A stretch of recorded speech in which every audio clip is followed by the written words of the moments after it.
Hello, everyone. I'd like to welcome you to AmCham Bahrain's webinar on partnering to enter the U.S. government construction business. We're very glad you could join us, and I want to give a shout out and recognize all members of the participating AmChams and business councils from the region: Bahrain, Lebanon, Kuwait, Oman, Qatar, and Saudi Arabia. We appreciate the collaboration among AmChams and the value it brings to our members. Today's webinar is part of AmCham Bahrain's service to provide our members with information to grow their businesses. Last month, we hosted a session on how to do business with the U.S. government, and the video recording can be found on AmCham Bahrain's YouTube channel. Today's webinar builds upon this information. I encourage everyone to learn more about the services your local AmCham, your American Chamber of Commerce, provides. Membership brings many benefits. We have a few more events planned before people take a summer hiatus, and we encourage you to look for those emails announcing that information and come to our website to learn more. Just a few housekeeping tips. I ask everyone to keep your video turned off and your mic on mute during this discussion. We want everyone to be engaged and to participate, and we ask that throughout this session that you enter any questions you may have into the chat box. And after the formal presentation, Alex will address those questions. And a recording of this session will be sent to all registered participants after this show. I am Mary McGinnis, the Executive Director of AmCham Bahrain, and I'm pleased to introduce our speaker today, Alex King, who holds an MBA with a specialization in financial management and has over 17 years of experience in contracts, fundraising, community outreach, marketing, team building, management, proposal writing, and business development. Alex is a current member of the Society of American Military Engineers and the National Contract Management Association. She has worked with Reliant Global for nearly 8 years, where as Vice President of Business Development and Acting Director of Proposals, she has overseen a growth of nearly tenfold, with active contracts across 4 continents, including the Middle East, Africa, Asia, and Europe. Reliant Global is experienced in managing large contracts as a prime contractor and supports other companies as a dedicated and successful subcontractor. Reliant Global has vast experience in construction and related services, and today's webinar is an example of their dedication to seek and develop qualified local partnerships to continue to grow and be successful in their existing and target regions worldwide. I will hand it over to Alex, who joins us from Tennessee. Alex?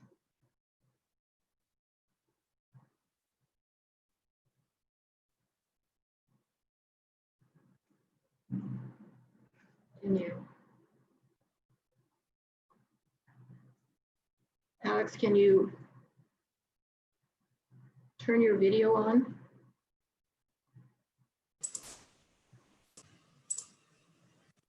There we go. Great. Perfect. Sorry.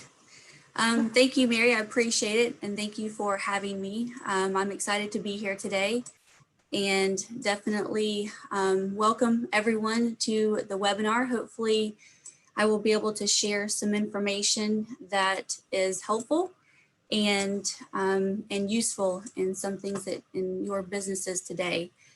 So we'll go ahead and just get started. Next slide, please.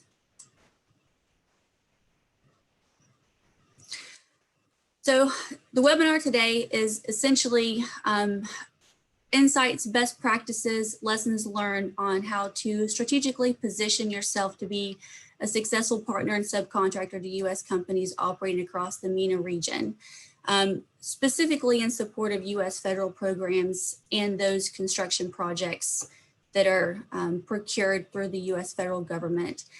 Reliant Global has been operating throughout the Middle East and Africa region since 2006. Our first contract was awarded in Iraq, and we've spent time in Iraq, Afghanistan, Oman.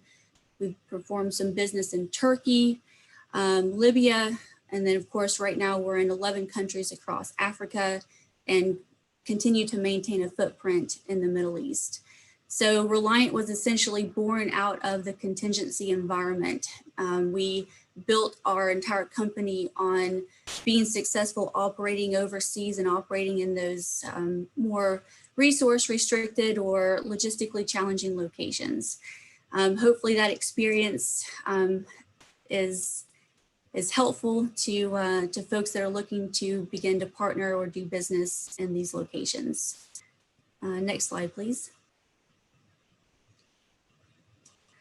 Just a quick overview of the agenda today. A brief discussion on what was discussed at last month's session, and then we will talk about how U.S. companies need global partners in order to be successful, how you can offer and sell your company. We'll walk through the process from proposal through performance, what U.S. companies look for, and then also transitioning from a subcontractor to a prime contractor if that's something that is of interest to you.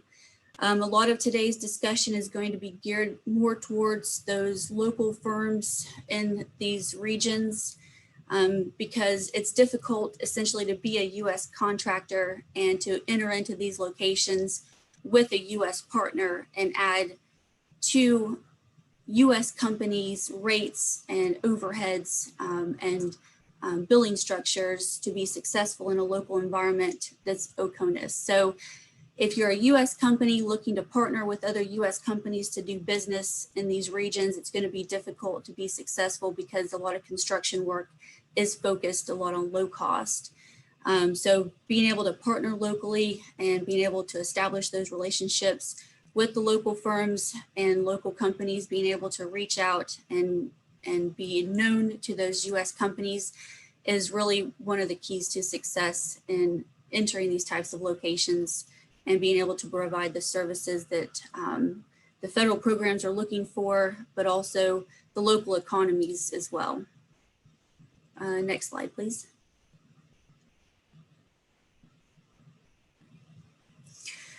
So just very briefly, looking at the requirements to be eligible, obviously that's very important. This is kind of a follow-on to the discussion from last month, just to kind of remind everyone if these words look foreign, you might want to go back and take another look or review that WebEx that was presented last month. You have to make sure that you meet the minimum eligibility requirements in order to do business with the U.S. government. You have to have a DUNS, which then allows you to have a profile on sam.gov. Once you have an approved profile, you'll be issued a CAGE code. And then you need to be very specific about other country registration requirements. So being knowledgeable about what it takes to do business in each country is going to be critical to your ability to perform in those locations.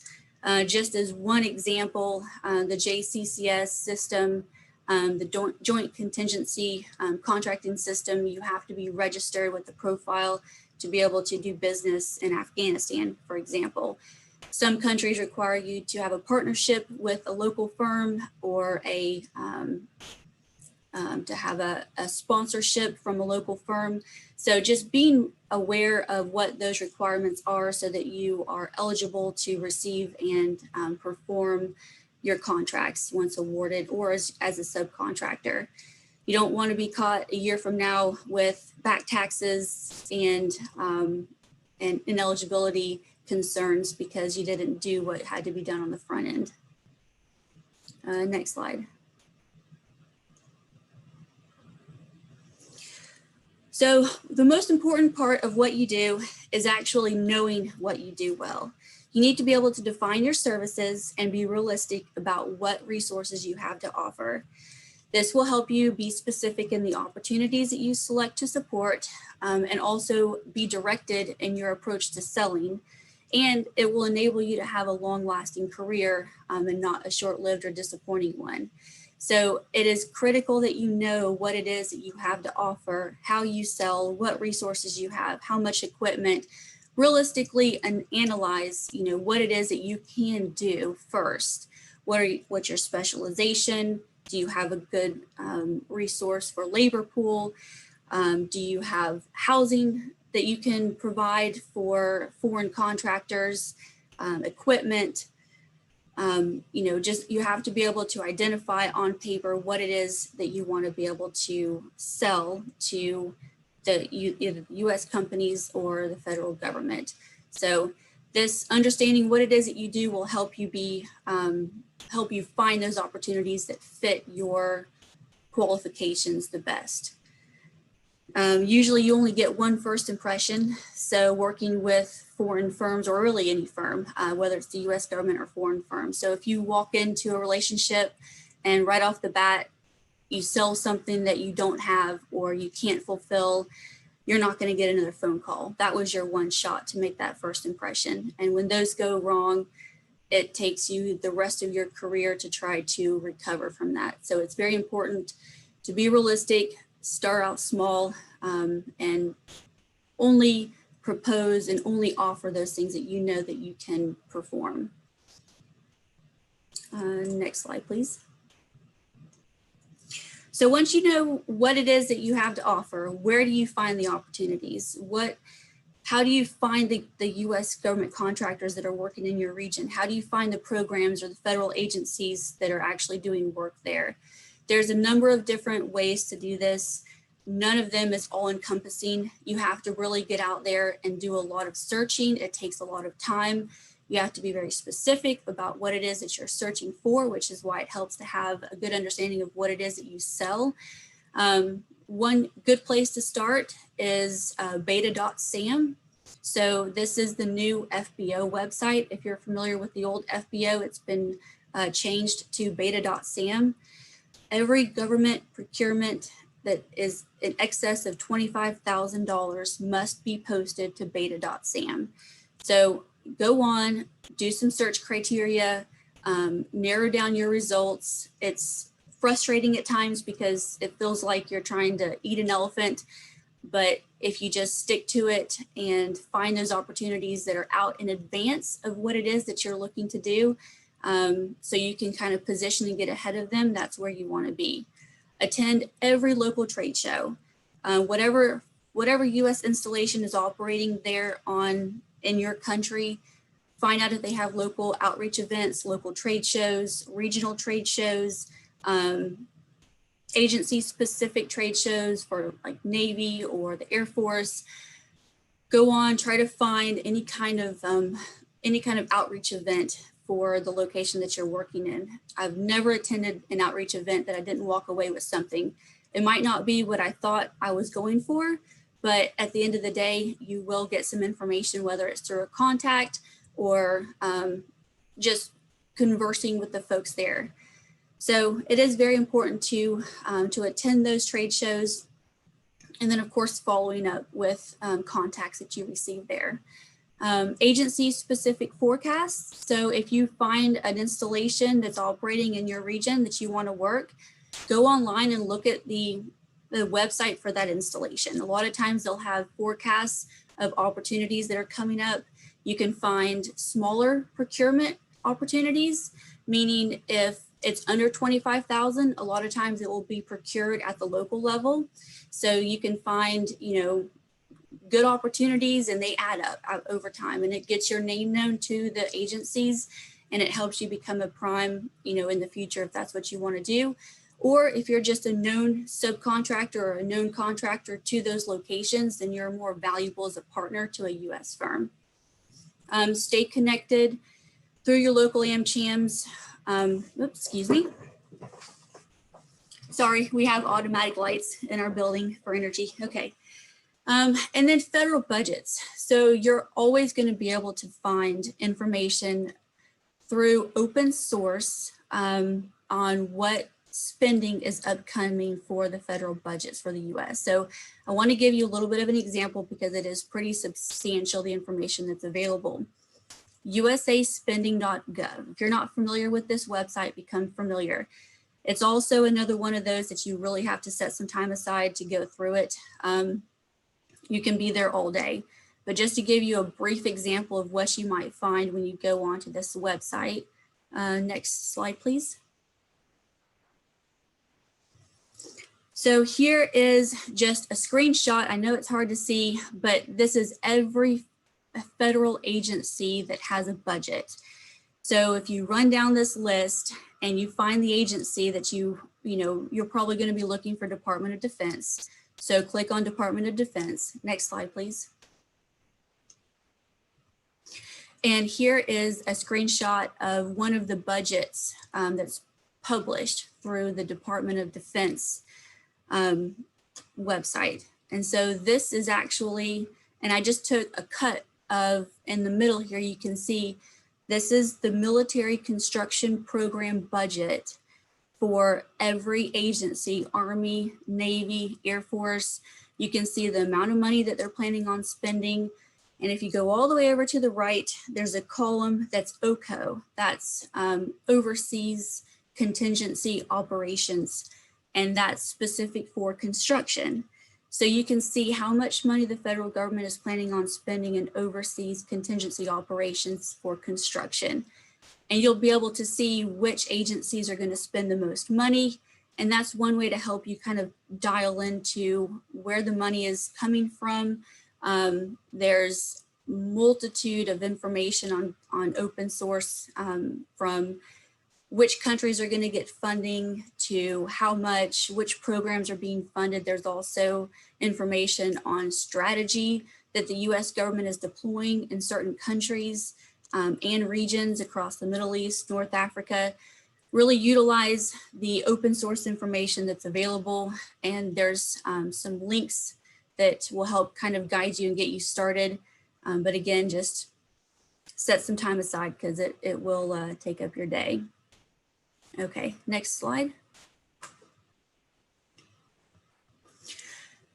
Here, we're going to talk briefly the rest of the presentation on generally partnering for construction projects. So the US government has a challenging mission that they have to accomplish. They're challenged to achieve their goals each year, to find the qualified contractors. A lot of times they'll find a good contractor and then they'll overwork them. And so they've got to continually find new contractors to be able to perform their programs. We'll talk about how government needs industry, how to build and cultivate relationships, and the fact that US companies have to have local resources and how you can leverage your capabilities to support that. So next slide.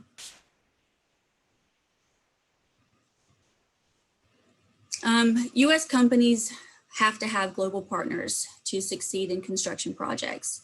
The number one reason for that is price. Price, compliance, local laborers, local materials, local supplies. If you're going to perform construction, you need to have a qualified local construction partner that's got the equipment, that can understand, how to traverse the logistics, how to move materials. They understand the local labor laws. If you're going to be doing construction, you have to be able to find and cultivate and support those local relationships. And also, likewise, if you're a local contractor, just know that we're looking for you.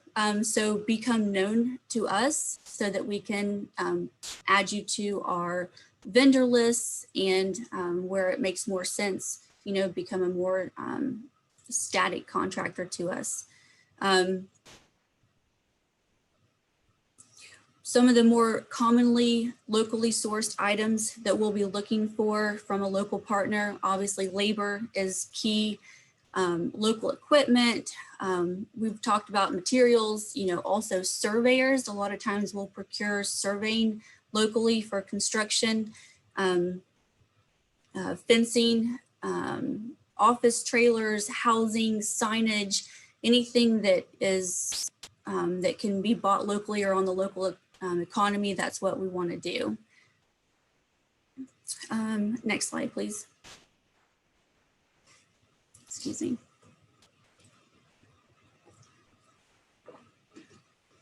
Okay, aside from knowing what it is that you sell, the second most important, the second most important thing is finding the buyer. So being known to the individual or the company that is procuring the opportunity is critical. It doesn't matter if you know the president, it doesn't matter if you know the CEO or the board of directors. If they're not the ones that are pulling the trigger and buying what you're selling, then they're not going to be able to help you. It really comes down to identifying who that local procurement professional is, where they sit, and how they solicit and source materials. And it's going to be different in every organization, and sometimes it's different even within the same organization. It all comes down to personalities, individuals, and how they have developed their approach to doing business in the regions that they're responsible for their companies. A couple examples, even within our own company. So throughout the past 10 years or so in Reliant's growth, previously we were centralized, and all of our procurements, all of our work was really being handled out of a singular office. And we were just sharing information with a handful of PMs, that were making decisions there on the ground. It was kind of a mixture of, do you know someone local? If so, they'll go local first. If not, we'll try to help from the back office find resources or partnerships. Since that time, Reliant has developed 4 distinct geographic business units. And so each business unit has its own director of operations for that business unit. And they own how they procure and buy materials. And it just varies depending upon the local laws, what's available, what our footprint looks like, how many local or organic resources that we have versus how many resources we have to hire on to perform the construction work. But the key here is figuring out who buys what and when. And it just takes some phone calls, some emails, go to LinkedIn, search for the company that you want to work for, find the individual that owns that region, and just start reaching out to them and asking, how do you buy what I'm selling? And they'll be happy to help, because we're looking for good qualified local contractors that help us get the job done. A lot of times companies will have a procurement department where they will contract all the vendors and be responsible for issuing the RFQs locally. Some contractors have vendor lists that require pre-qualification. So in order to even be considered to do business for a contractor, you have to be registered or pre-qualified in a database. Just ask the questions and make sure that you know how companies buy what it is that you sell. Being known to those individuals is going to be critical for your phone to ring. And then, of course, succeeding in delivering what it is that you say that you're going to do is will help you get that repeat phone call. Next slide. So in order to win the work, you have to be a good partner at the proposal stage. Proposals are critical in being able to secure work. Depending upon the size of the opportunity, the complexity, it's being able to propose a realistic, competitive price with a solution on how you're going to perform the work is going to give your customer the satisfaction that you will be able to perform post-award. So being a good partner at the proposal stage is critical to helping your team win that work. And if you're asked, to provide quotes or numbers, ask questions, make sure that you have the information correct. Don't just throw a number out there, and hope that it'll be right. Really dig in and make sure that you understand the requirement so that you can propose the right solution. And have a picture here of a proposal, because if you're successful together, it's going to be a relationship post-award, and you want to make sure that you don't go into the relationship without, on false pretenses, essentially. So accurate pricing, realistic timelines is huge. You want to make sure that whatever it is that you're going to deliver can be delivered within the time frame that you establish. Make sure that if you say you have, 100 waste bins for waste management, that they're there and that they're ready to go, not on another contract right now. Just be honest about what it is that you can provide, because the last thing you want is to get that phone call that you were successful and have to figure out how to get 100 bins to the job site that are already spoken for. The other thing to mention is at the proposal stage, sometimes we run into issues where we require some of our larger subcontractors to back bond, especially in construction. Construction requires a lot of bonding.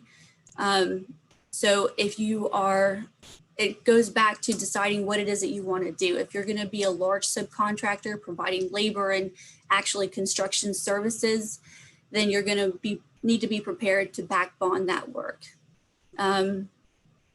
And then of course, overall buy-in can be the difference between just being a vendor or actually being considered a real true partner to the team. Some examples of a partnership include local companies that are able to provide some strategic insight, that already have the relationships with the installation, that can provide knowledgeable information about what the competition looks like. Be part of the solution, be part of the strategic win pursuit, and that will help you become a better partner to your prime. Next slide, please. So you won, right? So now what? A couple of things I want to talk about surrounding the subcontract agreement for construction, because when you enter into a subcontract agreement, you need to be very careful, especially as a subcontractor. We've been on both sides of it as a large prime subcontracting services, and also as a subcontractor negotiating those agreements to a large business prime. A couple of requirements that are included in a subcontract that you need to be aware of and cognizant of. It would really help if you ask for a copy of a subcontract agreement prior to submitting a proposal. Just ask for, do you have a standard template subcontract so I can see your terms and conditions? Then you can really identify what insurance are you going to be required to hold. Do you have to have bonding? What are the payment terms that your prime is going to require you to adhere to? What's the limitation of liability? And what happens when things don't go right? Dispute resolution. So if we want to look at a couple of these quickly, insurance can include anything from DBA, which is Defense Base Act insurance. It's the US's version of workers' comp for international contracting. Sometimes a prime will hold all of the DBA insurance. Sometimes they'll ask for their subcontractor to hold DBA. If you're familiar with it and already have it, it's great. If not, it's a negotiating point that will have to be worked out post-award. Of course, we talked about bonding, but make sure that if you have to provide bonding, that you're including that in your cost. You don't want to get to the subcontract phase and realize that you didn't provide a cost to provide insurance, or now you have to go and add the bonding fee. In the international environment, a lot of times it's the ILOC instead of a bond. So the international banking letter, essentially. Make sure that you understand what those requirements are ahead of time so that you're not having to go back and increase your cost on a proposal, so you can cover just your own basic requirements. Payment terms, I do want to highlight this because it's one of the most surprising things I think that we got into when doing construction work. A lot of times you're going to be asked to do pay when paid on construction projects. So just be wary of that. Pay when paid is great because a lot of times the US government will pay very quickly and then you will receive payment from your prime shortly thereafter. However, if something goes wrong or the job gets delayed or your invoice doesn't get submitted on time and you miss the billing cycle for that month, you're going to want to have some kind of a backstop. Just some insight, we require ownership approval if we agree to anything other than pay when paid with a backstop of a net, say 45 or 60. You don't want to agree to payment terms that don't have a backstop. It's just one of those things that doesn't happen often, but when it does, can be pretty devastating, especially for a small business. Another area that we've come across, limitation of liability. So we've actually seen subcontracts before where our prime will try to, they will try to put all of their liability on you. It's sometimes you have to read it several times to understand that that's really what the clause is stating, but just be very careful when you read through subcontracts, especially with large businesses, because they will try to corner you and take away all your rights. As a subcontractor, you're in a very weak position. So just a little word of advice there, as coming from a company that's pretty much been through it all and has seen a lot of these situations. You learn from your mistakes, but these are mistakes you don't want to have to learn from. And then of course, termination for default and the implications of that. If you are to get into a relationship and you propose a solution that you can't fulfill and your prime has to terminate you, they are entitled to taking over all of the equipment that you brought to site, and they are entitled to charging you for the cost of replacing you as a contractor. So it goes back to making sure that what it is that you propose, you're going to do. You do not want to get into a situation for termination. Okay, next slide, please.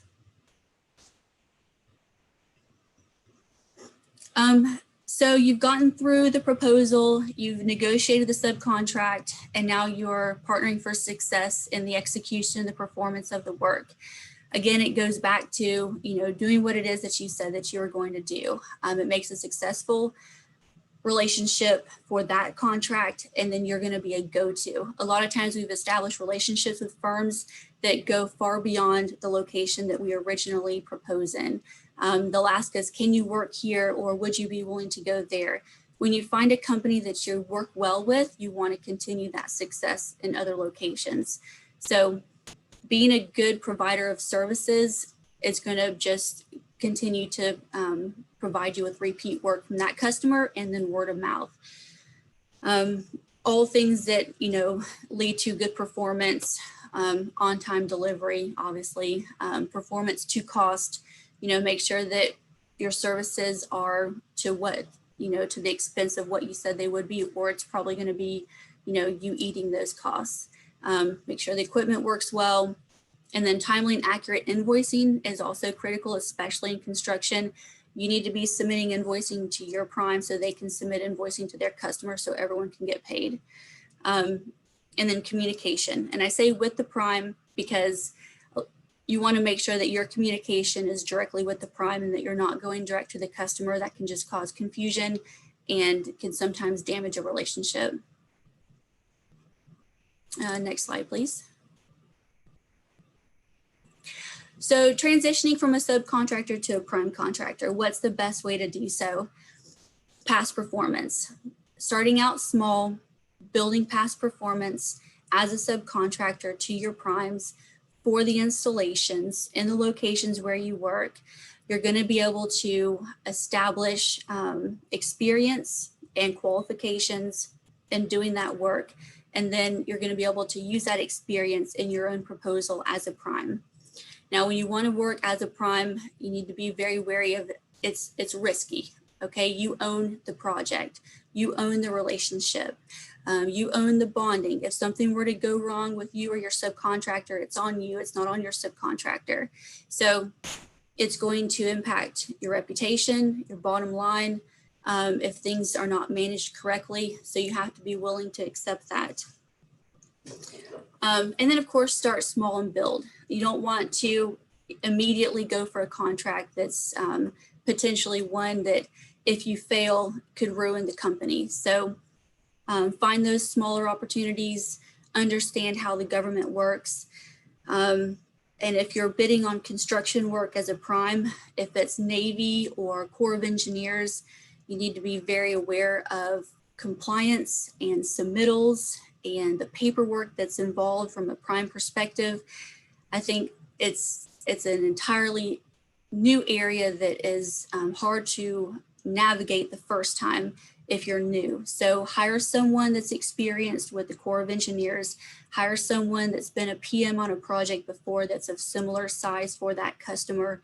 They're going to understand how the customer likes to see their documents, what kind of communication, how to manage the project, because every Corps of Engineers district, every Navy office, agencies are essentially led by individuals just as well as companies are. And so individuals have personalities. And so if you find a PM that's worked for that agency before in that office, they're going to help you be successful in that project. Past performance and an experienced staff or management staff is going to be what you want to focus on to be successful as you walk into that prime role. Okay, next slide. Future trends in construction projects. So we're seeing a lot of movement towards repair, renovation, upgrade, modernization. Modernization is huge. A lot of the existing buildings are out of date. The electronics are old. The electrical system, mechanical plumbing, the communication systems, the fire protection codes change. You're seeing a lot of projects now that are focused on modernization of existing buildings. It's sometimes cheaper to go in and renovate and upgrade a building than it is to tear it down and build new. So being experienced in modernization of existing facilities is an area that will benefit you if you're looking to enter into construction projects. The U.S.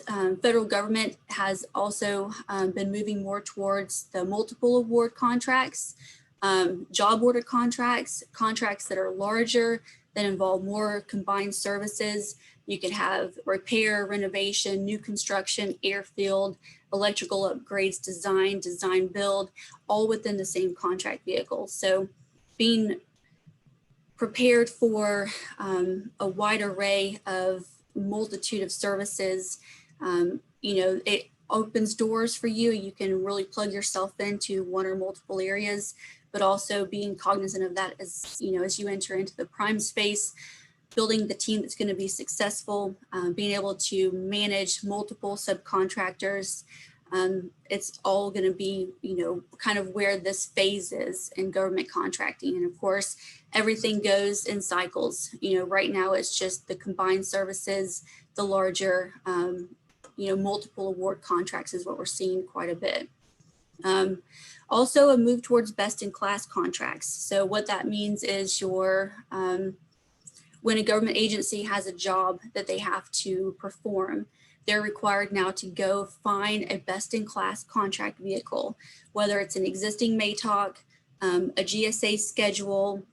They have to identify what that best-in-class contract vehicle is to be able to do that work. And if none exist, then they can justify going out and procuring a single award contract. So just understanding that a lot of the programs that you see being built in your local communities are probably part of larger contract vehicles. So getting to know that prime will help you be relevant on multiple task orders potentially if you're successful on the first. And then we're also seeing a move towards tracking small business spend, or CONUS. It's something that is not being mandated at this time, but the SBA has asked agencies to track and record how much small business dollars are being spent in the international space. And that's mostly for DoD. Department of State is already there. USAID is already there. You're seeing set aside small business contracts for those agencies, but Department of Defense, Army, Navy, Air Force, they're only just tracking at this point, not mandated to have any kind of small business spend. But it's great news for small businesses as that becomes a larger trend and more focus is put on large businesses subcontracting services in the international market, you're in a good spot to be a small business. It helps everyone achieve their goals. Next slide. So we are at 7:44, well, local time, excuse me, 2:45 where you are. And I wanted to stop and provide some time for questions and answer any Q&A that may have come up during the presentation.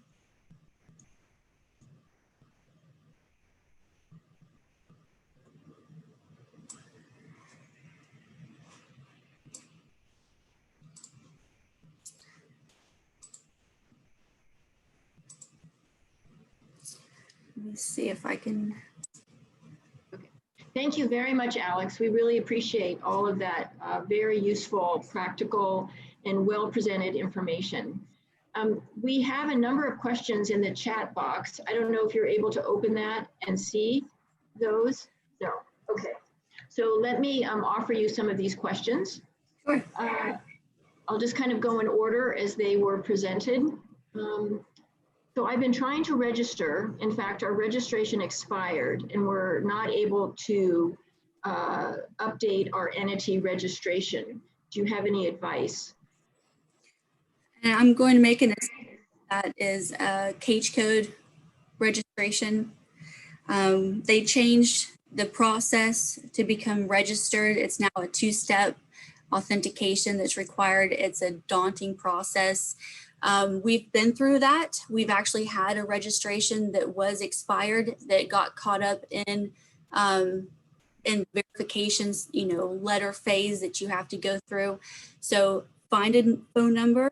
There's resources available in the US to help push those things through, but you're just going to have to get on the phone and make some phone calls to the sam.gov office and get someone on the line. There's a help desk there and they can help try to resolve some of those issues, but they're not going to solve it for you. So it's frustrating. We've been there, and just try to get that resolved as soon as possible.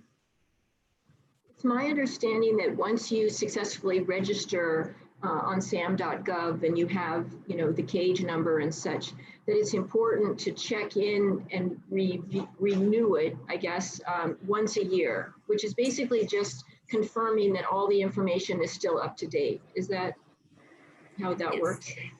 That's correct. You'll want to start the process at least 45 days out now with two-factor authentication. But that is accurate. Every 12 months you have to recertify. And the reason for that is because businesses change, and a small business today may not be a small business in 12 months. And so the US government wants every company to certify their size, certify their qualifications so that they are correct in their designation under those services that they offer. But you need someone, when you do federal government contracting, you need someone focused on compliance at all times. Are there broad categories that you can actually speak of it from the top of your head of what designates a small company, a middle company, medium company, a large company?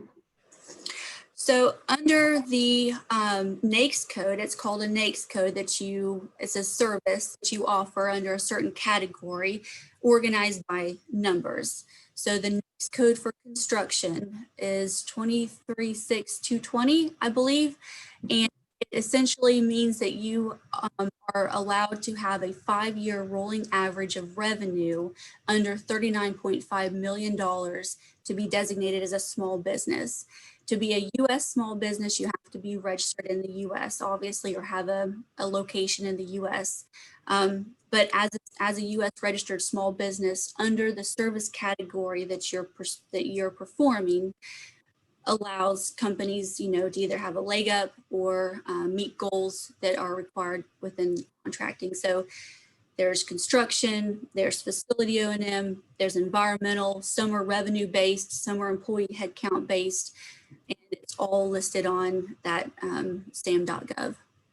Okay, and even though a foreign company that is not registered in the United States, they are still eligible to apply to be subprimes. Yeah, and that's Yes, absolutely. Yeah, to be a subprime for sure, you're not going to be considered a U.S. small business unless you have a location in the U.S. But absolutely, local companies, sometimes are competing as primes, just not under a small business category. So here's another question. We are a newly registered company in SAM.gov. How can we start bidding for contracts? How can we find subcontractor opportunities? It's not easy. There's a lot of information that's out there, and there's no one-stop shop for the information. A good place to start is the beta.sam. They've changed the format of the website. It's, it takes a little bit of time to get used to it, but you can go on and start selecting criteria of opportunities, either by region, service, customer base, and then you can actually register and track those. So you'll get notifications when they're starting to come out for bid. You want to do a search for anything that's pre-RFP, forecast RFP. If you look for active RFPs, you're probably too late. So make sure that you give yourself a little bit of time to identify an opportunity that's coming, not currently out on the street, so that you can position to bid for those. Do a Google search, go type in what federal contractors, are operating in Bahrain, for example, who's doing construction, and put in a region or a location, and just the information that will come back just on a simple Google search, you'll get, what you're looking for. Probably too much. How did we ever live without Google? So is there any kind of criteria for how old or how long a company has been established and working? Like, can a brand new registered company, register on sam.gov and, look for a partner? Absolutely. You don't have to be, there's no time frame that's required. I would just say if you're looking for opportunities to bid on as a prime, try to find something that doesn't require past performance if you don't have any, or sometimes opportunities will allow you to have a neutral rating if you don't have the right past performance to bid as a prime. As a partner, you'll want to sell yourself. So sell a service. If you want to start being a subcontractor to someone, what is it that you bring to the table, and focus on those services? And, sometimes, a lot of times, contractors are not new to the area themselves. And so they have a list of contractors that they prefer to work with. How do you break into that? How do you break that mold up? Find the individual that's buying the services and then offer to price something. Hey, you have to buy 5 vehicles. Let me give you a price for those vehicles. See if my price would have been better than the price that you paid. If not, great, you got a good deal. If so, let me bid the next one. Give an offer just to show them what your pricing could be, and that will get their attention. Okay.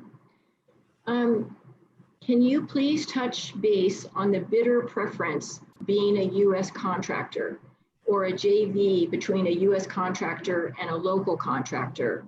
Is the U.S. bidder preference clause in all U.S. government contracts? No, not in all.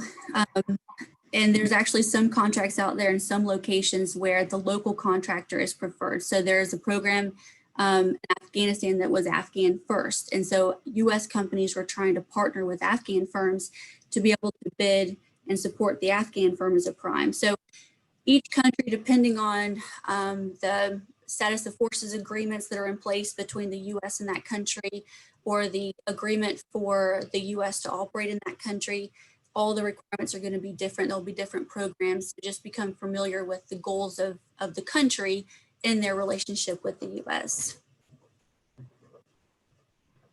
With regards to bonding requirement and capacity, the usual bonding requirements in U.S. government contracts are significant.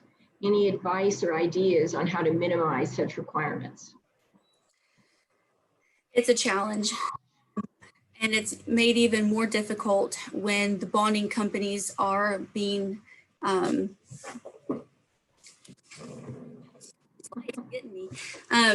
when they're all forming the same company, essentially. So Working with foreign firms, you're seeing a lot of companies that have to do full cash back bonds, meaning you have to put the cash aside in a bank to be able to put the bond up for yourself. You know, if you're concerned about bonding, don't do the construction services part. Do, you know, provide an equipment, provide some materials, be a vendor.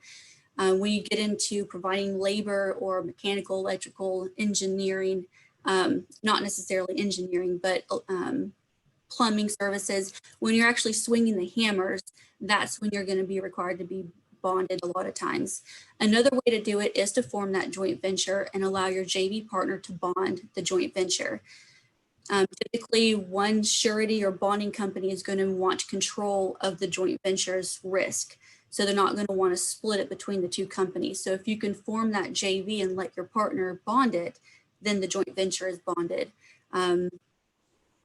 Another way is to, a lot of times your bonding company will want to see if you have a significant back bonding, meaning you have a $10 million project, but you have a subcontractor that's doing $6 million. If they're back bonding their work, then that takes the risk off of your bonding company for the 10 million and only provides you with 4 million of liability. So work with your bonding firms and find out what your options are. But I'd say the joint venture is probably the quickest route. Probably the most common question, and one that we can ask again and again, is always, where do we find the opportunities?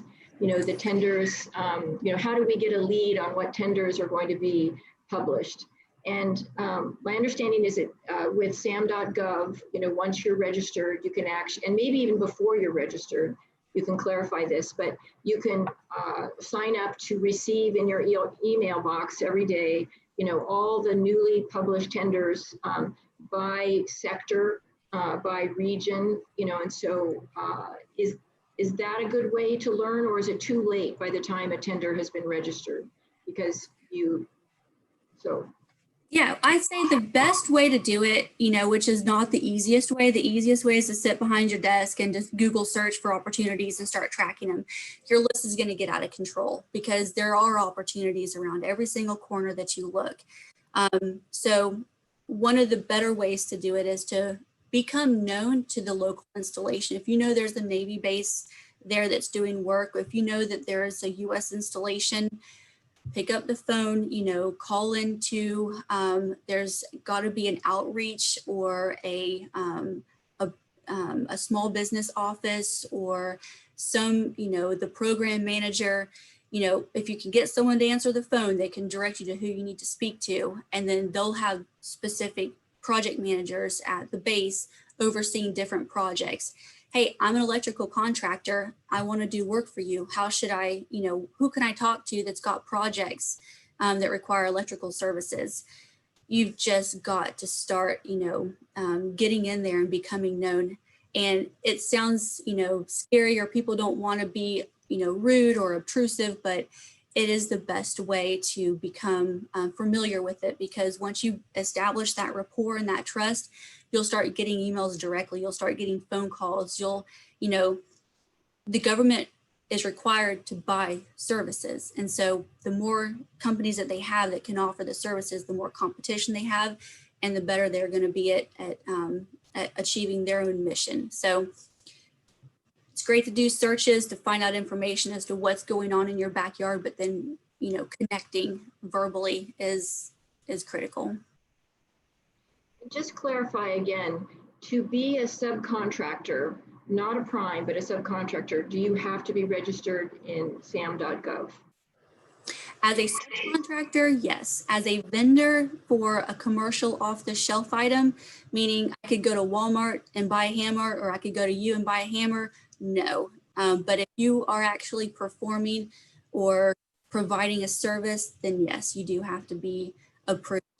U.S. companies are not allowed to work with debarred or uncleared companies that haven't passed through the vetting process. And so how does one find out that differentiation? So if they're selling off the shelf goods or services, or just goods, then they don't have to be registered? You would just be another vendor, just like I would go down to the local market.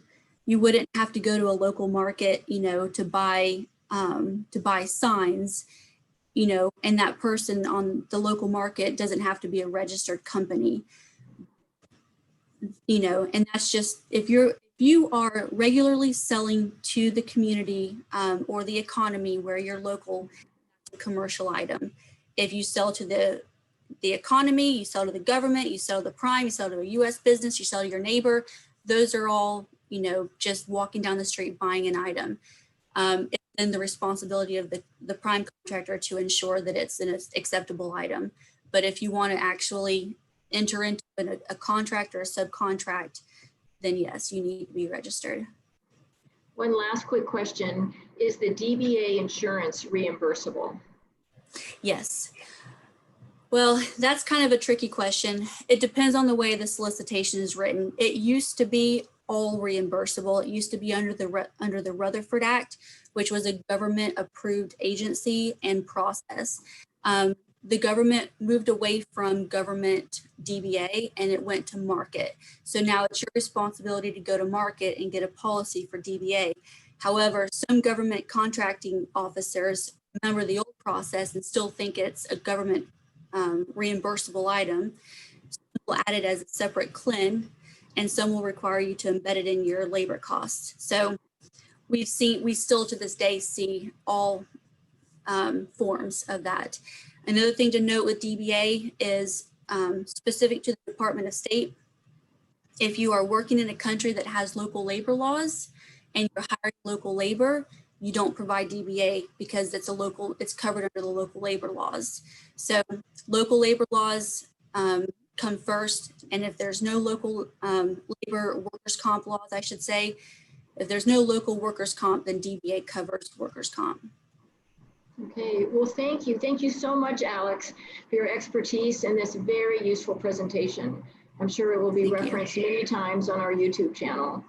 And I want to thank everyone who joined us today, especially our AmCham members from the Gulf and the MENA region. And I wish everyone good health and good business. Thank you.